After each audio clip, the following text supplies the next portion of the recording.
بسم اللہ الرحمن الرحیم۔ السلام علیکم پیارے دوستو، آپ کا استقبال ہے اسلامک چینل فیتھفل ریلیجن پر، جہاں پر ہم اپنے دوستوں کے لیے اسلامک واقعات اور قصے بیان کرتے ہیں۔ تو پیارے دوستو، آج کی اس ویڈیو کا عنوان تابوت سکینہ ہے۔ اس واقعے کی مکمل تفصیل جاننے سے پہلے آپ سے عاجزانہ گزارش ہے کہ اسلامک ویڈیوز دیکھنے کے لیے اس چینل کو سبسکرائب کریں تاکہ اسلام کی تعلیمات آپ تک پہنچ جائیں۔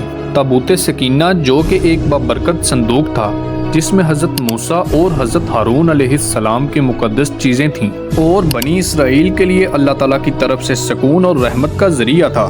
پیارے دوستو، قرآن میں تابوت کے اندر کی چیزوں کی مکمل تفصیل نہیں دی گئی، لیکن اسلامی روایات اور تفاسیر میں اس کے بارے میں کچھ اشارے ملتے ہیں۔ سورۃ البقرہ کی آیت نمبر 248 میں بنی اسرائیل کو بتایا گیا کہ جب وہ طالوت کو بادشاہ نہیں مانتے تو نبی نے کہا کہ طالوت کی بادشاہی کی علامت تابوت سکینہ کا واپس آنا ہوگا، جو ان کے لیے سکون اور اطمینان کا نشان تھا۔ حضرت موسیٰ اور حضرت ہارون علیہ السلام کی یادگاریں، یہ چیزیں پیغمبروں کی یاد دلاتی تھیں اور ان کی محبت بڑھاتی تھیں۔ ان پر اللہ تعالیٰ کے اصول اور احکام لکھے تھے جو لوگوں کو صحیح راستہ دکھاتے تھے۔ یہ حضرت موسیٰ علیہ السلام کے معجزے دکھانے والی چھڑی تھی، جیسے پانی سے رستہ بنانا، اللہ تعالیٰ کا خاص سکون جو لوگوں کو راحت دیتا تھا اور دلوں میں اللہ تعالیٰ کی قربت کا احساس پیدا کرتا تھا۔ پیارے دوستو، تابوت سکینہ بنی اسرائیل کے لیے اللہ تعالیٰ کا تحفہ تھا۔ اس کی موجودگی انہیں سکون اور کامیابی دیتی تھی۔ جب وہ اللہ تعالیٰ کا حکم مانتے تو تابوت ان کے ساتھ ہوتا، لیکن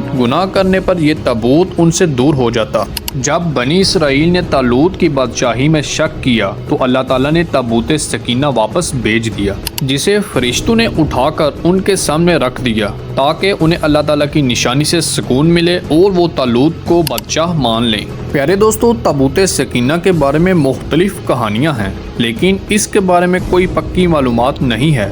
ہو سکتا ہے کہ یہ تابوت بنی اسرائیل کے گناہوں کی وجہ سے ان سے چھین لیا گیا ہو یا پھر کہیں دفن کر دیا ہو۔